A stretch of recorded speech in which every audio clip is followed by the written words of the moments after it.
ایک بات ہمیشہ یاد رکھنا، دھوکہ کھانے والے کو اللہ صبر دیتا ہے، لیکن دھوکہ دینے والے کو سکون کبھی نہیں دیتا۔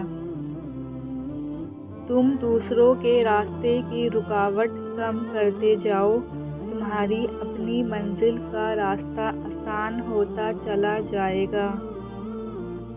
سب سے اچھی چیز جو میں نے کی، میں نے وہ لوگوں کو اپنے بارے میں بتانا بند کر دیا ہے کہ میری زندگی میں کیا ہو رہا ہے۔ جس دن آپ کو یہ پتہ چل جائے کہ بعض کاموں کا آپ کی مرضی سے نہ ہونا آپ کے لیے کتنا بہتر ہے، اس دن آپ کی بے سکونی ختم ہو جائے گی۔ جس شخص پر بیٹیوں کی پرورش کا بوجھ آ پڑے، وہ ان کے ساتھ حسن سلوک یعنی اچھا برتاؤ کرے تو یہ بیٹیاں اس کے لیے جہنم سے آڑ بن جائیں گی۔ عورت اس مرد کے سامنے رو پڑتی ہے جس سے وہ محبت کرتی ہے، ورنہ آنسو تو وہ اپنی ماں سے بھی چھپا لیتی ہے۔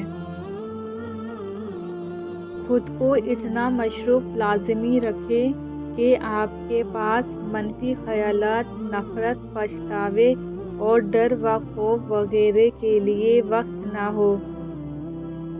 انسان کے آنسو اس وقت مقدس ہوتے ہیں جب وہ کسی اور کے دکھ اور تکلیف کو محسوس کر کے نکلے۔